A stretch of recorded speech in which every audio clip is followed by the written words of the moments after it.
This is the Altair Starwave 101. It's practically a 4-inch refractor. It's one of those refractors that is similar to the Lyra 101 also. And it's practically a Fraunhofer refractor, meaning that F11 means that this telescope doesn't have, this refractor doesn't have any chromatic aberration, or it is very minimal. And only visible probably in very high power also. It has a dual speed Crayford focuser, graded draw tube, lovely aluminum knobs and CNC cut rings. I've installed it on the Omni XLT series CG4. This is for a CELESTRON OMNI SCT camera, SCT camera, yeah, telescope camera. And it's really takes it. You can take this one. I'm sure that you can take even a heavier one. And I'm going to observe tonight, God willing, some of the low galaxies. The object, of course, the dust cap, the dew shield, is retractable. This is the objective lens.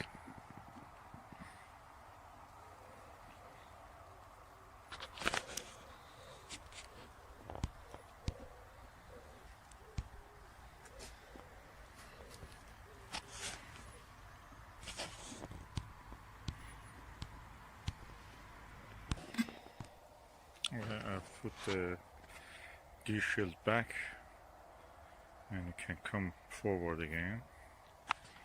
Just wanted to show you 1 or 2 millimeter actually.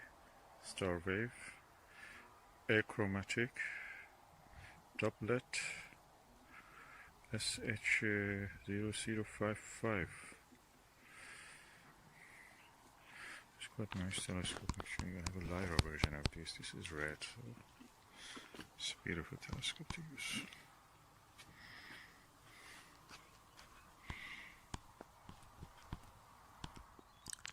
I'm observing the planet Jupiter with the Altair Starwave 101 F11 telescope.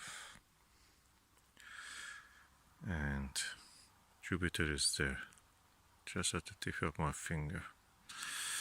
And I'm using also a extension column and CELESTRON XLT EQ3 tripod and APM 13mm eyepiece. Excellent views. I've seen many views of Jupiter. This is one of the best nights I've ever seen, less turbulent than ever.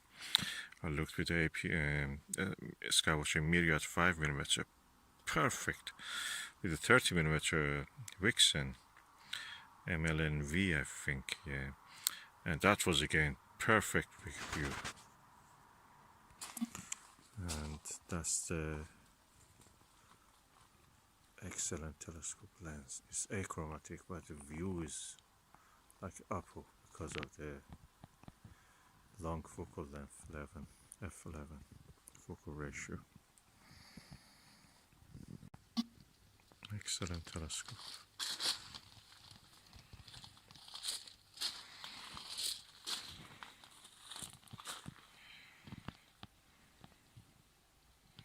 Can I say how much good is the view with the refractor, the classical refractor, Fraunhofer one. This is that. South equatorial belt, north equatorial belt of Jupiter, very clear, and yeah, some notches, some very dark spots, oval shaped. I'm not sure this is the reddest spot, great reddest spot, but I have to check if it is visible at this time. So beautiful, excellent view. I can see 5 bands on the Jupiter. That's something. And a lot of numerous other ones in the north, near the north and south poles. And amazing, the colors, so clear. The equatorial belt, north and south equatorial belts are really, really dark. Rare that it's so dark and both so clear visible.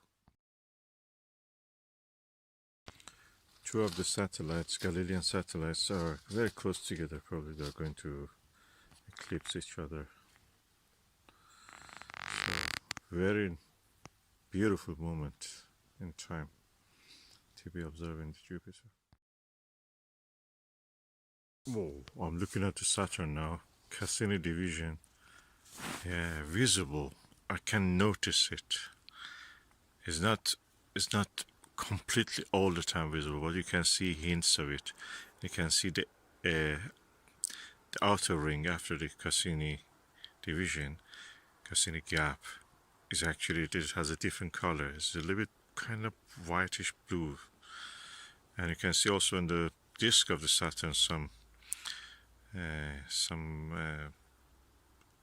coloring, kind of equatorial or temperate area, some coloring.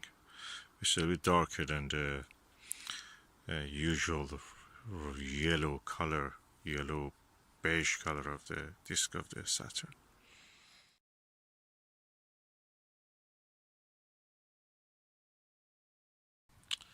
And of course the beautiful Titan, the satellite of the largest satellite of Saturn, and the largest, one of the largest satellites in the whole solar system. She's actually bigger than the planet Mercury. We have seen it. It has karstic feature. that satellite has karstic feature.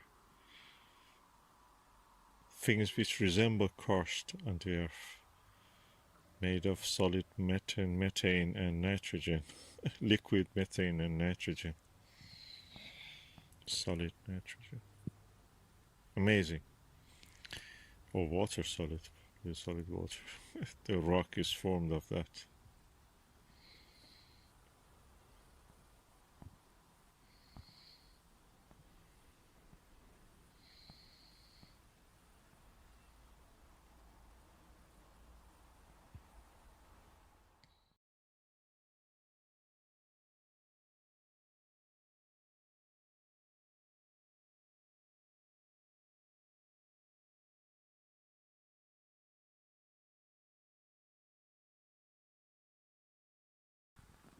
And between the Titan and the Saturn, I can see another satellite. If it is not a star. By the way, I'm using the Omegon dielectric coated 90-degree mirror, 2-inch 90-degree mirror diagonal. And this is a click lock. Beautiful. The scene is so good I couldn't resist to bring the Televue Ethos 8mm 100-degree eyepiece. And I can see nine cloud belts of the Jupiter from south to north. Oof! Seeing it and transparency of the sky is exceptional tonight. We had a long period of cloud and rain, but tonight is so good, so good.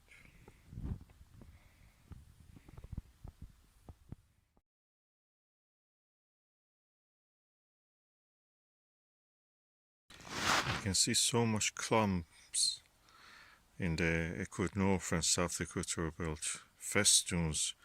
They're different colors, they're bluish gray, where actually the south and north equatorial belts are a kind of dark red to brown color. Amazing.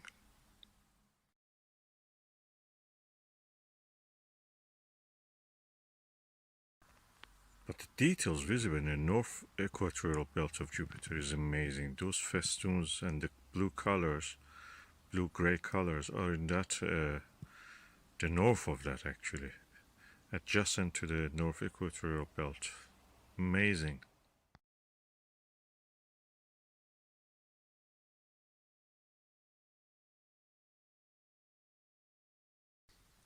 Ooh, wow, I can now see 11 equatorial belts.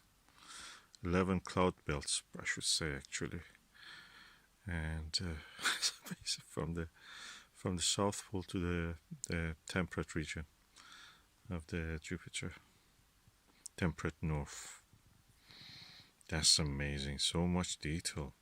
Between the south equatorial belt and north equatorial belt, I can see at least 3 more belts. One of them is darker. And the 2 satellites, I think they were Io and Europa, probably, most probably. They're now approach each other, now they're separating. And I mean, from our sight line of sight.